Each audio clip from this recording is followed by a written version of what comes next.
Vítejte u další videa a dneska jsme na Bezbafestu a setkáme se tady se 4 youtuberama, bude tady Porty, Moon, Jakub Destro a tady. Já teďka tady půjdu za Jakubem a... Ahoj lidi, jsem tady společně s Destrem. Čau.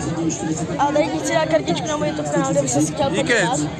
Mějte se, zdravíme z Bezbafestu. Čau. Tak ahoj.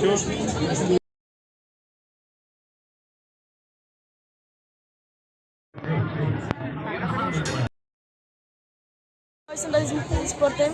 Čus, my jsme se seznámili před x lety, jsme chábři a hrajeme spolu Minecraft. Já tady mám, kdyby se chtěl podívat na můj YouTube kanál, kartičku. Týpek má vizitku, týpek to někam dotáhne, koukejte. Blížím se k 1000. 1000 odběratelů? Mám 960. Kolik je? 12. To jsem neměl, 1000 odběratelů ani já, když mi bylo 12. Takže dobře. Tak čau. Měj se, čus.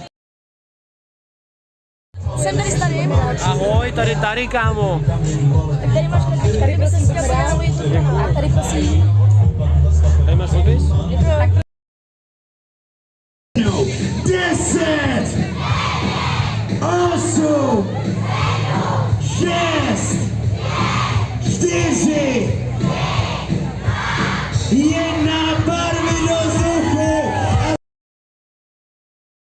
Ako sa volala moja mačka, s ktorou som točil videá? A vy to viete, teraz som videl, ako vám to dosvaklo. Ja viem, áno, nemusíte to kričať, pretože to potrebujú vedieť súťažiaci. Ja viem, že to viete, ale na pódiu sú teraz súťažiaci a nie vy. Ja len verím, že to viete, lebo ste všetci šikovní a presne túto vec viete. Ale potrebujem vedieť, ako sa volala moja mačka, s ktorou som pred pár rokmi točil videá. Bolo to prvé zviera, neviem, či zviera, ale minimálne prvá mačka, ktorá na československu YouTube získala 100 000 odberateľov. Tak čo, môžeme ísť na to? Poďte odpočítavať, aby to mali ťažšie. 5, 4, 3, 2, 1 a ukážte správne odpovede. Takže Jakub napísal Jackie, Roberto napísal Jackie a Anna napísala tiež Jackie.